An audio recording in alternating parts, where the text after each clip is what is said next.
Hey there, Sharon Horne-Ellstrom here. Welcome to day 5 of our Be a Better You annual challenge. This year we are doing one thing every day to become a better version of ourselves. Try to become the best possible version of ourselves that we can and set ourselves on a trajectory to continue that after this year. So today our topic is continuing with the Life Framework Area 9, the 9 areas of life framework that I like to work with: physical, mental, emotional, spiritual, financial, relationships, contribution, communication, and confidence. I talked about those a little bit yesterday.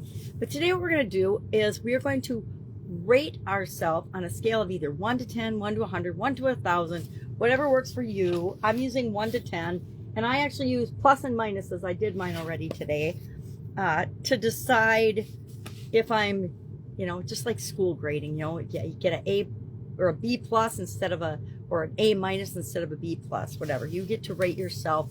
It's your rating. And why I like to do this at the beginning of the year is because later on in the year, we're going to revisit this, especially in December, we'll revisit it.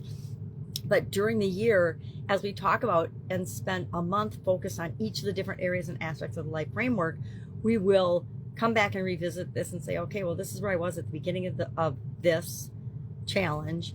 We're focusing on it now. And then we're going to check in and say, okay, am I moving toward what I want at the end of the month, and then again at the end of the year. So today, on a scale of either 1 to 10, 1 being horrible, 10 being awesome, or 1 being horrible, 100 being awesome, if you like percentages. Sometimes in some things I'm measuring, I like to think of in terms of percentages. Other things, not so much. Rating myself on things subjective, it's a little hard to begin with. So I just do 1 through 10, and then I go plus or minus. So for example, physical, I gave myself a 5 minus.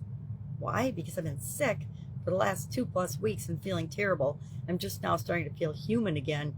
And I'm definitely not at my best or my best feeling personally, physically right now. So I'm going to continue to work on getting healthier.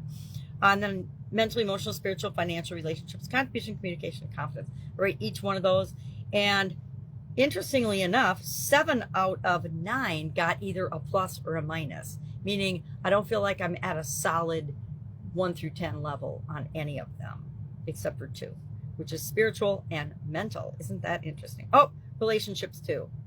Spiritual, mental, and relationships. So, and I like to go back after a couple of weeks and look at where did I think I was at the end of the year, and where do I think I am at the beginning of this year, just to get a check on myself in terms of how I think I'm doing for self-reflection, self-rating, etc. So that's all we're going to do today. We're going to keep it simple. We're going to 1 to 10, 1 to 100, whatever scale works for you. Just be consistent throughout the year. So if I do 1 through 100 at the beginning of the year, I'm going to do 1 through 100 at the end of the year. If I do 1 through 10 at the beginning, we do 1 through 10 throughout the whole year, and then at the end of the year as well. Just so I can actually look at and kind of plot and graph. The nerdy engineer in me loves graphing and plotting things on graphs. So I like to be able to do that. And then I'm also going to, of course, look at my average score, because that's an indication of my overall thoughts, feelings, and beliefs about myself right now in terms of the different areas of the life framework. Any questions? Hit me up and ask. That's what I'm here for. Otherwise, have an absolutely awesome day, and I will, of course, be with you tomorrow.